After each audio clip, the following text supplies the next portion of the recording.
ब्राह्मण को भोजन नहीं करा पा रहे हैं, मान लो आप गौ माता को रोटी नहीं दे पा रहे हैं, स्वान को भोजन नहीं दे पा रहे, कौवे को भोजन नहीं दे पा रहे हो, और मान लो गया ब्रह्म कपाली या कहीं पिंडदान नहीं कर पा रहे हो, तिलांजलि तर्पण नहीं कर पा रहे हो, तो एक काम जरूर करना, जल के पात्र में 2 बूंद गंगा जल डालना और वो गंगा जल शंकर को रोज 16 दिन तक चढ़ाइए, पितृदोष समाप्त हो जाए। जब ज्यादा घर में पितृदोष हो ना, ऐसा लगे कि पितृदोष बहुत ज्यादा है, 1 रुपए कमा रहे हैं, 1.25 रुपए खर्च हो रहा है, हाथ में पैसा नहीं टिक रहा, दुकान 4 दिन अच्छी चल रही है, फिर व्यापार डाउन हो जाता है, कोई पैसा लेकर भाग गया, नहीं दे रहा, कहीं कर्जा मात्रा बढ़ गई है, ये पितृदोष के लक्षण है कुछ। इसमें आपके घर में जो भी रुद्राक्ष पड़ा हो, जो भी रुद्राक्ष रखा हो, क्योंकि संभाल के तो आप रखते नहीं, पटक देते हो यहां में, जो भी रुद्राक्ष आपके घर में रखा हुआ, एक पानी के पात्र में उस रुद्राक्ष को डाल दीजिए, उसमें 1 चावल का दाना डाल दीजिए। महाराज, परिंदा जहां होता है, मटका, हंडा या रसोई घर में आपका जो पानी भरने का स्थान होता है, जिसको आरो वारो क्या क्या लगा के रखते हो, उसी के कहीं पास में उस कलश को रख दीजिए, ऊपर से उसको ढक दीजिए। शाम के समय, सुबह रखा 10 बजे से 12 बजे के बीच में, शाम के समय प्रदोष काल में भगवान शंकर का नाम स्मरण कर कर, ओम नमः शिवाय बोलकर, श्री शिवाय नमस्तुभ्यम बोलकर, या महामृत्युंजय मंत्र का स्मरण कर कर, या गायत्री मंत्र का स्मरण कर कर, जो मंत्र आपकी बुद्धि में, विवेक में समाहित हो, उस मंत्र का नाम लेकर राम कृष्ण हरि जो बोल सकते हो, एक घी का दिया अवश्य प्रज्वलित करें, लंबी बाती का। कौन सी बाती का?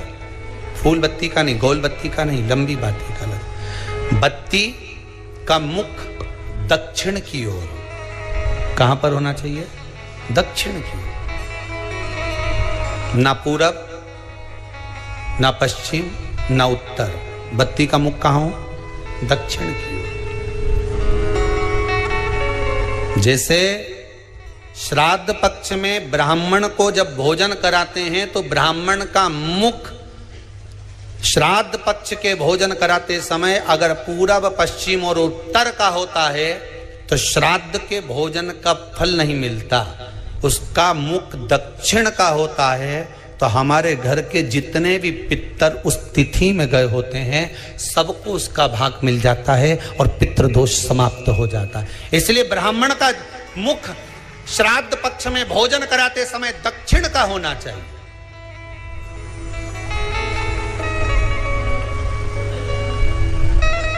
ब्राह्मण का मुख दक्षिण का हो।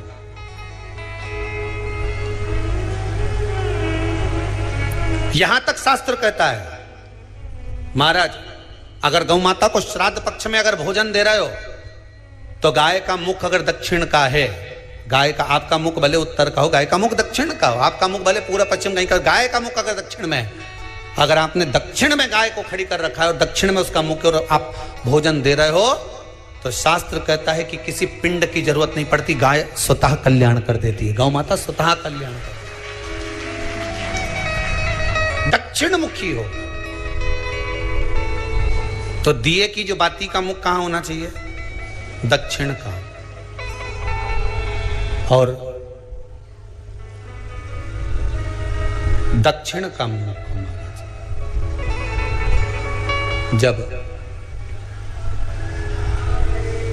जब दक्षिण का मुख हो, दक्षिण की ओर बाती हो महाराज, तब दक्षिण की बाती जलाने के बाद में भगवान से वहीं पर प्रार्थना करें।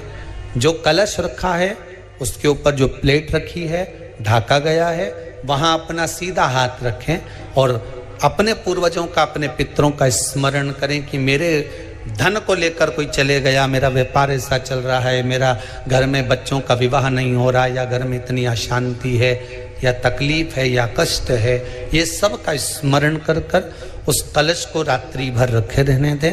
सुबह स्नान आदि करने के बाद फिर एक घी का दिया दक्षिण की ओर लगाकर सुबह 10 बजे से 12 बजे के बीच में उस जल को शिव जी को समर्पित कर आ जाएं और वो रुद्राक्ष लेकर वापिस आ जाएं। महाराज वापिस आ जाइए, उस रुद्राक्ष को अपने घर में रख दीजिए। वर्ष भर वो रुद्राक्ष आपको कभी बीमारी से नहीं घिरने देगा, कभी किसी जगह खड्डे में नहीं जाने देगा, वो उन्नति की ओर ही बढ़ाएगा। भले कोई भी रुद्राक्ष हो, 1 मुखी से लेकर 14 मुखी, 20 मुखी, 18 मुखी, जो रुद्राक्ष आपके पास में, आप तो उसका स्मरण करिए। आप उसका स्मरण करिए। आपको लगता है कहीं कहीं कि मेरे पितर मुझ पर क्रोध कर रहे हैं, आपको कभी कभी लगे कि मेरे ऊपर पितृ दोष लगा हुआ है या पितरों का श्राप लगा हुआ है, या हमारे यहाँ पर लोग अधोगति में ज़्यादा मर जाते हैं, हमारे यहाँ ये काम ज़्यादा हो जाता है, तो निवेदन है, श्राद्ध पक्ष चल रहा है, प्रयास करिएगा। एक चावल की कटोरी में, कटोरी के अंदर थोड़ा सा चावल रख लीजिए कच्चा, उस चावल की कटोरी में एक बेलपत्र, थोड़ी सी दुर्वा बांधकर पानी का मटका, परिंडा या जहां अपना रसोई घर में जल रखते हो, उस कटोरी को वहां पर 2 दिन 3 दिन तक रख दो। वैसे तो 16 दिन रखो ज़्यादा अच्छा था, पर जो दिन अपने को मालूम है 2-3 दिन उसको रख दीजिए। घी का दिया लगाइए। 3 दिन के बाद में उस दुर्वा को, उस बेलपत्र को शिव बाबा को समर्पित कर दो। चावल पूरे घर में घुमाने के बाद चिड़िया को या नदी में या किसी जीव को प्रदान कर दो। महाराज, पितृदोष के निवारण का सुंदर तरीका। कल आपको वो काम नहीं हो रहा है, बहुत दिनों से आप प्रयास कर रहे हो और काम अटका पड़ा हुआ है, तो प्रयास करना। जल के पात्र में थोड़ा सा शहद, गंगा जल उसमें डालकर, ये जो श्राद्ध पक्ष चल रहा है, जिस समय पर, जिस श्राद्ध पक्ष के अंतर्गत, श्राद्ध पक्ष में एक पात्र में जल लेकर उसमें थोड़ा सा शहद, गंगा जल डालकर भगवान शंकर को कुंदकेश्वर महादेव के नाम से, कौन से महादेव? कुंदकेश्वर, क्योंकि विदल और उत्पल, इन दोनों असुरों ने, राक्षसों ने जब बहुत उपद्रव मचाया, अब ठीक है, जब बहुत उपद्रव मचाया, तब माता जगतजननी के कहने पर कुंदुक का प्रहार कर कर इन दोनों राक्षसों का संहार करा था। तो शिवजी का नाम कुंदकेश्वर पड़ गया था। क्या नाम पड़ा था? कुंदकेश्वर। कहते हैं बहुत बांधाओं में जब व्यक्ति पड़ जाता है, बहुत बांधाओं में जब व्यक्ति चला जाता है, कुछ ना कुछ समस्याओं में जब व्यक्ति फंसा रहता है, पड़ा रहता है, तो कुंदकेश्वर महादेव का स्मरण करना चाहिए। एक प्रयास और करना, छोटा सा प्रैक्टिकल करने में क्या जाता है। दुकान पर ग्राहक नहीं आ रहे ना, आधा घंटा हो गया, कोई ग्राहक नजर नहीं आया, फालतू बैठे हो ना दुकान पर, जब ग्राहक नहीं आता तो फ्री हो, तो एक काम करो, कोई भी जरा सा हाथ में पानी लेकर कुंदकेश्वर महादेव के नाम से 51 बार, 21 बार बोलकर, 11 बार बोलकर वो पानी को दरवाजे पे छींट दो। आधा घंटा, ज्यादा से ज्यादा 20 मिनट, आधा घंटा 30 मिनट नहीं लगेंगे और ग्राहक प्रवेश करना प्रारंभ करें। प्रैक्टिकल करने में क्या जाए। अब ई में कहीं घटा तुम्हारा कि पानी घट गया, कि बोलने से, कुंदकेश्वर महादेव का नाम लेने से जीवान घट गई, कुछ घटा? फायदा तो तुम्हारा ही हुआ। कुंदकेश्वर का नाम। कोई काम अटक रहा है, शहद जल के पात्र में डालिए और थोड़ा सा गंगा जल डालकर इसी श्राद्ध पक्ष में किसी भी दिन जब तुम्हारा मन पड़े तब शंकर जी को समर्पित कर और साथ में एक लोटा पानी, एक कलश जल का अलग से लेकर जाओ। जब शहद का जल शंकर जी को समर्पित कर दो, उसके बाद सादा जल शंकर जी को अवश्य समर्पित करके। शहद का जल बांधाओं को हर लेता है, बांधा को हरता है। हम तो कई बार बच्चों से कहते हैं, अगर कोई बच्चा कंपटीशन एग्जाम में बैठ रहा है, इंटरव्यू दे रहा है या कोई एग्जाम में नहीं निकल रहा है, तो प्रयास करना बेलपत्री का जो बीच वाला पत्ता होता है, इस पत्ते पर शहद लगाकर हथेली में रखकर अंगूठे से इसको इस तरह से दबाकर शिव जी के कुंदकेश्वर महादेव का नाम लेकर अपनी मनोकामना कर शंकर भगवान का जो शिवलिंग है उस शिवलिंग पर इस बेलपत्री के पत्ते को चिपकाकर आ जा और एग्जाम देने जा। बाबा निपटे का सब काम कर। जिस बालक बालिका का जॉब नहीं लग रहा हो, सर्विस नहीं लग रही हो, नौकरी नहीं लग रही हो, जगह जगह पहले करते थे जॉब अब छूट गई, 2 साल हो गए 3 साल हो गए सर्विस नहीं लग रही हो, बहुत प्रयास कर लिया हो, बहुत प्रयास, तो महाराज काली तिल्ली को पीस कर उसको जल के पात्र में डालकर अपने घर के मटका परिंडा पितरों का जो स्थान होता है, जलाशय होता है, उसके पास में एक पात्र में रख दीजिए। बेलपत्री या बट का पेड़ या पीपल का पेड़, इस वृक्ष के नीचे एक रात्रि तक रखे रहने के बाद में दूसरे दिन अपनी कामना कर, जिनका जॉब नहीं लग रहा, सर्विस नहीं लग रही, नौकरी नहीं लग रही या कहीं उलझने उत्पन्न हो रही है, उस व्यक्ति को हाथ में ले जाकर उस पात्र का जल, 3 वृक्ष पितरों के तुल्य हैं। कल की कथा में कहा था, पहला बेलपत्री का, दूसरा पीपल का, तीसरा बड का, ये 3 पितरों के तुल्य हैं। इन 3 में से किसी भी वृक्ष के नीचे उस काली तिल के जल को समर्पित कर दीजिए महाराज। बाबा चाहेगा, भोलेनाथ जी चाहेगा तो 3 महीने में कहीं ना कहीं योग बना ही देगा, ये पक्का। बाबा पर विश्वास रखो, शंकर भगवान पर भरोसा विश्वास रखकर आप कार्य करेंगे, क्यों ना हो।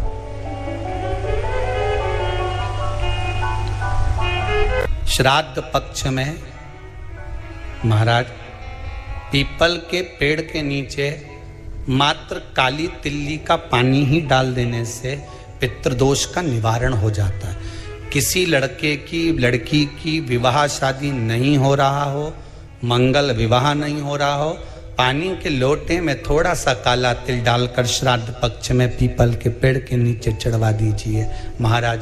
पितरों की शांति होती है, घर में मंगल कार्य होता है, मंगल कार्य हो जाता है, पितृदोष का निवारण होता है।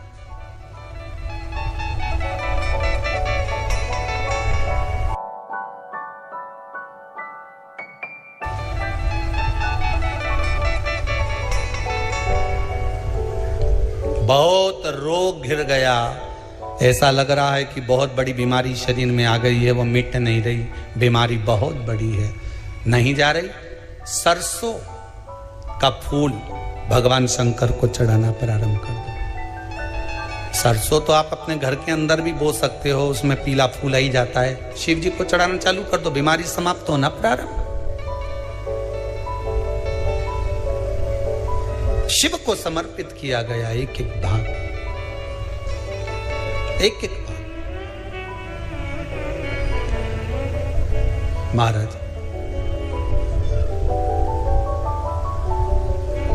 लगे ऐसा कि घर में शांति नहीं है, सुख लक्ष्मी तो है, परिवार भी छोटा है पर शांति नहीं। जब देखो जब किसी ना किसी का मुंह चलता रहे, क्रोध में बोलते रहें, शब्दों के तीर चलते रहें, शांति नहीं है। प्रयास करिए। श्राद्ध पक्ष में जिस समय पर ब्राह्मण को भोजन करने के लिए बिठाएं, या श्राद्ध पक्ष के अंतर्गत ब्राह्मण जब घर में भोजन ग्रहण कर रहा हो, उस समय पर थोड़ा सा कोई सुगंधित पदार्थ, इत्र आदि, पानी के मटके के पास, परिंडे के पास में, जलाशय के पास में उस इत्र को थोड़ा सा कोई रुई में रखकर छोड़ दीजिए। घर में कभी क्लेश नहीं हो सकता, शांत का माहौल हो जाए। पितृपक्ष में किया जाए, पितृपक्ष। और एक बात और अच्छे से ध्यान रखिएगा, आप ब्राह्मण को भोजन कराएं ना कराएं, आपने धूप छोड़ी ना छोड़ी वो पता नहीं, गाय को रोटी दी ना दी, स्वान को भोजन दिया ना दिया, कौवे को भोजन दिया ना दिया, चलेगा। पर जिस दिन अमावस्या के दिन पितृपक्ष समाप्त हो, उस दिन प्रदोष काल में, प्रदोष के समय पर, प्रदोष काल में शाम के समय पर जाकर किसी भी नदी, तालाब, बावड़ी, कुआं, कहीं ना कहीं जो आपके पास में हो, वहां पर एक घी का दिया, बत्ती का मुंह दक्षिण की ओर कर कर अवश्य जला कर जाना। सारे पितृदोष समाप्त हो जाएगा, सारा पितृदोष समाप्त। अमावस्या के दिन किसी भी जलाशय के पास में, नदी, तालाब, बावड़ी, कुआं, जो आपके शहर में, आपके गांव में, आपके नगर में हो, वहां जाकर लगा दे। अगर नदी, तालाब, बावड़ी, कुआं नहीं है तो पीपल का वृक्ष हो या बेलपत्री का वृक्ष हो या बट का वृक्ष हो, उसके नीचे लगा दो प्रदोष काल में। पर अमावस्या के दिन लगाएं जरूर। क्यों? क्योंकि अमावस्या 16 दिन तक पितृ मृत्यु लोक में आने के बाद में भोजन ग्रहण करते हैं। अमावस्या के दिन पितृ शाम के समय प्रदोष काल में शंकर भगवान का नाम जाप कर कर नदी, तालाब, बावड़ी पर पानी पीने जाते हैं। वहां से जल का आचमन कर कर पितृ अपने लोक को चले जाते हैं प्रदोष काल के समय पर। इसलिए प्रदोष काल में जलाशय के पास में, बावड़ी, कुआं, नदी, तालाब के किनारे पर दिया लगाया जाता है दक्षिण की ओर मुख कर कर बत्ती का। तो पितृ आशीर्वाद देते हुए जाते हैं कि फलो फूलो, आगे बढ़ो, उन्नति करो, तरक्की करो। ये पितरों का आशीर्वाद रहता है, पितरों का वर रहता है। आप देंगे उसको मिलेगा, कुछ करा ना करा। फिर अमावस्या के दिन, जिस दिन पितृपक्ष समाप्त हो, उस दिन दिया दक्षिण की ओर बाती का मुख कर कर लगा। महाराज एक बात बहुत अच्छे से समझ लीजिए, जिसके घर में क्लेश होता हो, अशांति रहती हो, क्लेश रहता हो, या छोटी छोटी बात पर विवाद चालू हो जाता हो, या पति पत्नी में, परिवार में, सास बहू आदि कादिक में कहीं ना कहीं कुछ अगर विवाद रहता हो, तो शास्त्र कहता है ऐसा बेलपत्री की डंडी रहती है ना, बहुत ध्यान दीजिएगा महाराज। श्राद्ध पक्ष की कथा चल रही है, शिव महापुराण आज विराम की ओर है, ध्यान दीजिएगा।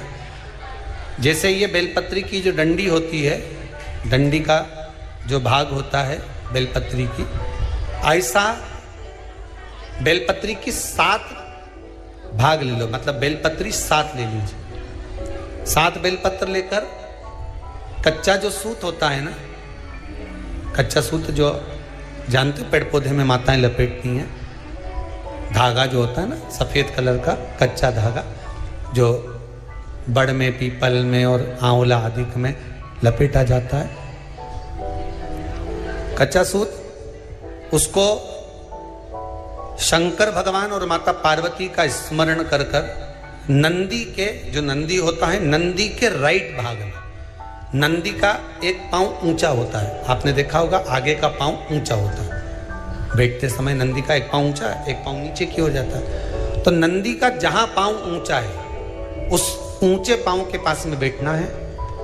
कच्चे सूत पर उस बेलपत्री के जो 7 गुच्छ हैं, 7 जो बेलपत्री के भाग हैं, 7 बेलपत्री हैं, उसको अपना नाम गोत्र स्मरण कर कर उस कच्चे सूत को लपेटना है। महाराज लाल कलर का चंदन उस बेलपत्री के पत्ते में जो अग्रभाग होता है, सबसे आगे का भाग, सातों में लाल चंदन लगाना है। महाराज उस चंदन को लगाकर आप प्रदोष के दिन, प्रदोष काल में शंकर भगवान को समर्पित अगर करते हैं तो जिस घर का गोत्र बोला है उस घर में कभी क्लेश नहीं हो सकता, वो शांति का अनुभव करे, उसमें क्लेश नहीं हो सकता। एक धागा होता है पक्का धागा, एक धागा होता है कच्चा धागा। बहुत ध्यान दीजिएगा महाराज, पक्के धागे से नहीं लपेटना सफेद, कच्चा जो धागा पीपल में, बड़ में या आंवला आदि में जो हम लोग लपेटते हैं पूजन करते समय, वो कच्चा धागा। और एक बात और आपको कहने, ध्यान दीजिएगा, अगर मान लो किसी पति पत्नी का तलाक तक की नौबत हो गई और तलाक नहीं कराना है, आपस में वापिस प्रेम बढ़ जाए, छोरी वापिस घर में रहे, बेटा उसको रखे, बहू रहे, आपस में प्रेम बढ़े, वो भले मायके चली गई हो, वो भले लड़का छोड़कर चले गया हो, अकेली रह रही हो और चाहती है कि मैं पति के साथ रहना है, तलाक नहीं होना चाहिए, हम दोनों में प्रेम रहे, वो संभाले मेरे को भी और मैं भी आदर करूं, वो भी आदर करे। तो मेरा निवेदन है, कच्चा जो सूत होता है, कच्चा जो धागा होता है, नंदी के ठीक पीछे बैठकर कोई साथ में आपका परिवार का कोई व्यक्ति चले जाए और हस्तकमल को, जिसको अपने परिवार में वापिस रहना है, उस स्त्री हो या पुरुष हो, दोनों में से कोई भी नंदी के पीछे बैठकर, सोमवार की जिस दिन अष्टमी पड़े उस दिन नंदी के पीछे बैठकर हाथ को ऐसा बंद करना है, हाथ में एक बेलपत्री रखना है, सीधी सीधी बंद कर कर 7 बार उस हाथ पर कच्चा सूत लपेट देना है, उस सूत को वापस निकाल लेना है, बेलपत्री के साथ में, और बेलपत्री को तो अपने पास में रखना। सबसे पहले माता पार्वती का जो हस्तकमल ऐसा होता है शिव मंदिर में, उस हस्तकमल में वो सूत जो आपके हाथ से निकला है वो उसमें डाल देना है, माँ जगत जननी से प्रार्थना कर कर, और जो बेलपत्री आपने संबंध को जोड़ने के लिए अपने हाथ में ली है वो शंकर भगवान के कटी भाग में, फिर निवेदन करूंगा कटी भाग को समझ लीजिए। ये शिवलिंग रखा है, जहां पर शंकर भगवान का शिवलिंग, माता पार्वती जी के हस्त कमल पर जो शिवलिंग रखा है, ये भाग कटी भाग कहलाता है। इस जगह पर जहां शंकर और पार्वती का मिलन हुआ है, उस जगह पर उस बेलपत्री को रख देना है। महाराज ज्यादा से ज्यादा 3-4 महीने लगते हैं, दोनों में वापिस प्रेम बढ़ जाता है, दोनों एक हो जाते हैं। तलाक तक बात चल भी रही हो तो वो तलाक समाप्त हो जाता है, प्रेम, करुणा, आसक्ति, स्नेह बढ़ जाता है, संबंध टूटने की कतार पर। एक बार माता पार्वती को समर्पित तो करो अपना संबंध कि मां अब तुझे नहीं भाना, माना मैंने अपशब्द कह दिया होगा, माना मेरी गलती होगी, थोड़ी गलती उनकी भी होगी, पर दोनों की गलती है मां, अब इस संबंध को तुझे निभाना। जब कच्चा सूत माता के हाथ में रखो तब माता को विनती करना, इस संबंध की डोरी अब तेरे को दे दी, दीन बंधु दीनानाथ मेरी डोरी तेरे हाथ, अब ये डोरी मैंने तुमको दे दी।